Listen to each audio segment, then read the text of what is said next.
Je m'appelle Tatiana Derenay, je suis écrivain, j'ai 52 ans, je suis Balance, ascendant Scorpion et j'aime beaucoup danser le disco.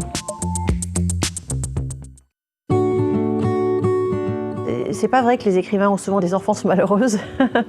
J'ai eu la chance d'être née dans une famille très unie et puis d'avoir connu d'autres pays, d'avoir connu l'Angleterre, d'avoir connu l'Amérique et donc d'être sortie très vite de la ville où je suis née et de découvrir d'autres cultures. Et une fois que j'ai attrapé le virus de la lecture, vers l'âge de peut-être 8, 9, 10 ans, j'ai dévoré absolument tout ce que je pouvais trouver. J'ai lu tous les Enid Blyton, j'ai lu aussi tous les Comtesses de Ségur, et puis après j'ai lu tous les Jules Verne. Je ne pouvais plus m'arrêter et je me cachais sous un drap le soir pour lire. Et j'ai dû pondre mon premier livre, mais je dis vraiment pondre parce que c'est comme ça que ça s'est passé. C'était en fait, c'était l'anniversaire de ma mère et je ne savais pas quoi lui offrir comme cadeau. Et je me suis dit, je vais lui raconter une histoire. Et donc j'ai rempli un cahier Clairefontaine d'une centaine de pages, qui est quand même assez long, à la main. Et donc elle a été assez étonnée et en même temps, Dieu merci, elle m'a encouragée. Elle aurait pu me dire oui, c'est très bien et puis passer à autre chose, mais elle m'a encouragée. Elle m'a dit tu devrais continuer. Alors University of East Anglia, c'est l'université où je suis allée après mon bac, qui se trouve dans le Norfolk, qui est au nord de Londres. Et j'ai choisi cette université parce qu'ils ont un cours de ce qu'on appelle Creative Writing, c'est-à-dire atelier d'écriture. Donc maintenant, je pense qu'il y a pas mal d'universités en France qui proposent ça, mais au début des années 80, il n'y en avait pas, ça n'existait pas. Et moi, je voulais vraiment pouvoir faire ces cours-là et surtout rencontrer d'autres écrivains et exercer ma plume. Donc je suis partie là-bas.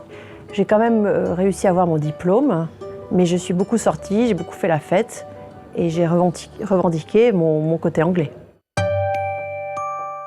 Premier job important, j'étais donc rédactrice à Paris pour Vanity Fair, qui maintenant a sa version française, bien sûr, depuis peu. Mais à l'époque, moi j'étais ce qu'on appelle Paris Editor. Donc j'avais que 24-25 ans, donc c'était un gros poste.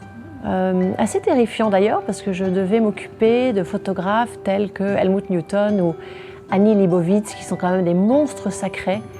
Et donc j'ai beaucoup appris au contact de ces gens-là. Et en même temps, je sais que je suis assez contente de ne pas être restée là. J'ai fondé une famille et j'ai dû m'occuper de mes enfants. Et du coup, ça aussi, ça m'a permis d'écrire, parce que j'aurais continué à Vanity Fair, j'aurais jamais eu le temps d'écrire. J'ai écrit ce livre en 2002. J'avais envie de parler de la rafle du Veldiv parce que je venais de découvrir très récemment tous ces détails épouvantables. Et j'ai compris très brutalement qu'il me fallait écrire là-dessus et que la seule façon de le faire, c'était d'avoir deux voix. La voix de la journaliste américaine qui n'est pas moi, même si tout le monde a cru que c'était moi, mon mariage, ma vie, pas du tout. En tout cas, cette journaliste américaine à qui on demande d'écrire un livre sur la rafle du Veldiv, enfin plutôt un article, et cette petite fille qu'on va suivre dans l'horreur de ce qu'elle va vivre. Donc ce livre-là a été refusé par mon ancien éditeur, par je ne sais pas combien d'éditeurs après. Donc évidemment, ça a été très dur à vivre. J'ai vécu des moments de remise en question très compliqués. Et puis un jour, j'ai rencontré Héloïse d'Ormesson, qui est l'éditrice qui a changé ma vie. Et donc elle a décidé de publier ce livre. Et je me souviens très bien, on a choisi cette couverture ensemble. Mais ni Héloïse d'Ormesson, ni moi, on avait l'idée de ce qui allait se passer après avec ce livre. Ça a été pour moi le premier succès de ma vie, mais pas seulement en France, parce que tous mes livres d'avant n'avaient pas de succès, en tout cas pas du tout un succès comme ça. Et puis ensuite, les traductions ont permis à ce livre de traverser les frontières. Et bien justement, voilà le film. Ça a été une aventure assez incroyable. Les droits ont été achetés très vite par Gilles Paquet-Brenner. Donc là, j'ai vraiment pu assister non seulement au tournage, mais au scénario. On est allé présenter le film au Festival de Saint-Sébastien, on est allé le présenter à New York. Ah non, ça a été... ça, c'est vraiment des souvenirs absolument extraordinaires.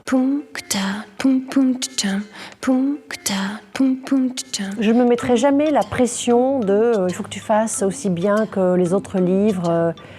Je pense que le plaisir d'écrire, avant tout, c'est celui de vous raconter une histoire. Et ensuite, les histoires de chiffres, de ventes, ça, c'est les éditeurs qui s'en occupent. C'est pas nous, les écrivains. Nous, les écrivains, on a envie de vous prendre par la main et vous dire « Venez, je vais vous emmener dans un endroit où vous n'avez jamais été ».